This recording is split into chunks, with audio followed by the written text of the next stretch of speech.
ምሳሌ በመታገቷ ዝናና እንዲሁም ሞገስ ጭቅጭቅ ውስጥ እየገቡ ነበር። ምክንያቱም ሞገስ ምሳሌ ትዳን ዝናን እንልቀቀው፣ እንዲሁም ደግሞ መድብር አይሆኑም እንደዛማ አይሆኑም እያለው ሲከራከሩ ነበር። ባለፈው የሆነ ጊዜ ታስታውሱ እንደሆነ አላቅም፣ ዝና ምን ብሎ ነበር? እነሱ ሰው የላቸውም የሚሰሩት ብቻቸው ነው። እኔ ደግሞ በዙሪያዬ ሰው አለ። የፈለገ አንድ ሰው ጀግናና እንዲሁም ደግሞ ጉልበተኛ ቢሆንም ነገር ግን ደግሞ ብቻው ምንም ማድረግ አይችልም። ስለዚህ ይሄ ማለት ደግሞ መድብር ብቻውን ነው። ያ ደግሞ እንደ ሴት ነው፣ ሞገስን ማለት ነው። እሱ ምንም አቅም ይሁን ጉልበት የለውም።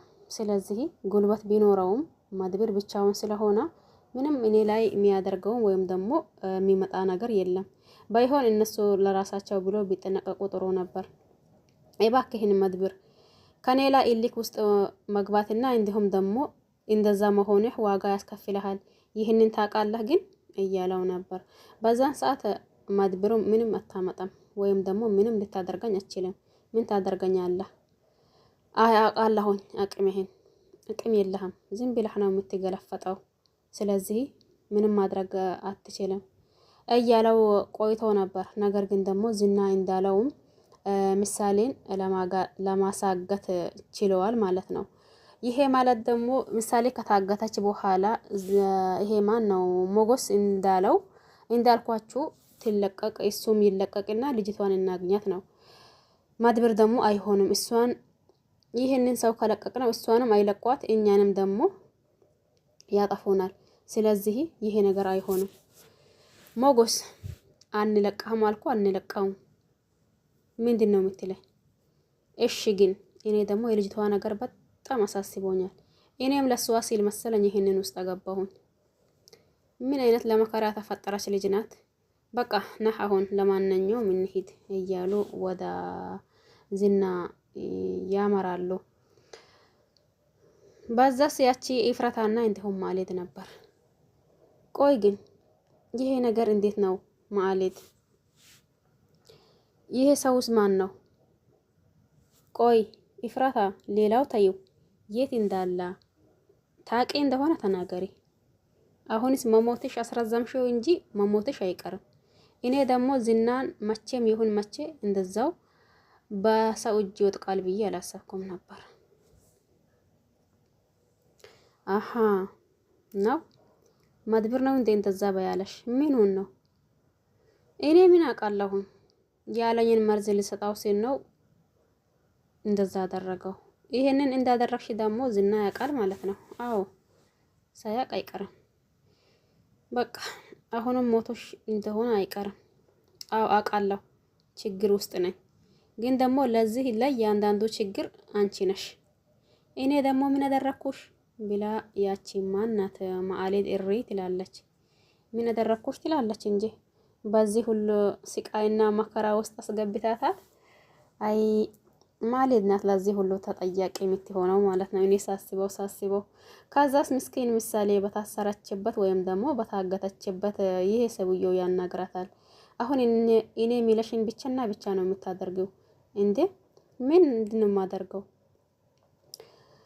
እኔ ከዚህ ንቅንቅ ቀልብል አባዬ ወይም ደግሞ አጎቴ ካልመጡ ታውቂያለሽ አይደል?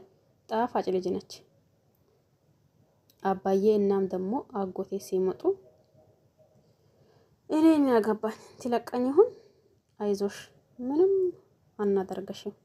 ነገር ግን ደግሞ አንድ ነገር ይለሻለሁ። ምንድን ነው? እኛ የምንለሽ ነገር በሙሉ ማድረግ አለብሽ።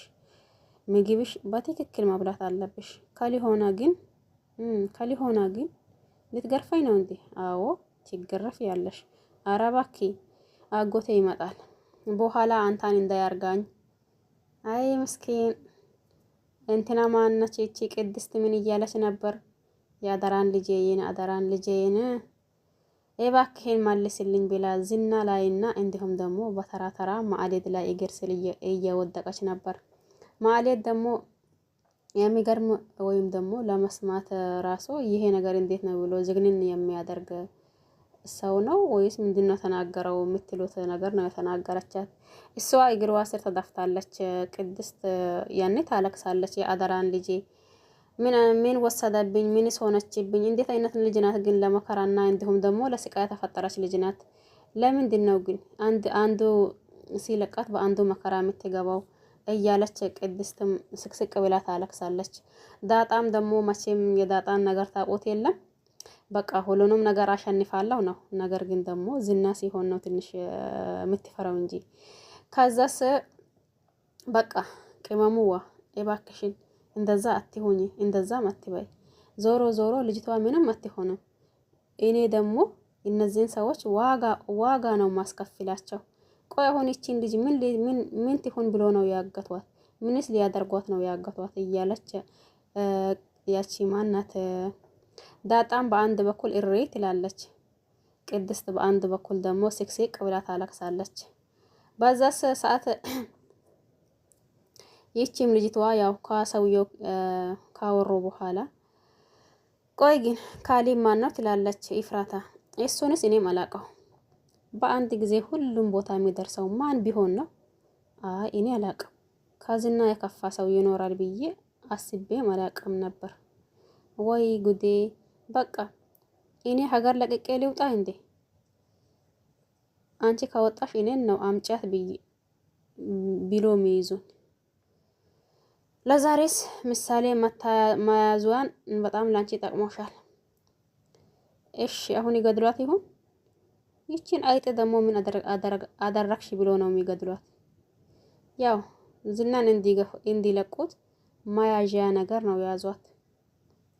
እኔ ነኝ ቤቱን አሳየሁኝ። አንቺ ጋር ትገባባላችሁ ማለት ነው? አዎ እስቲ ከዚህ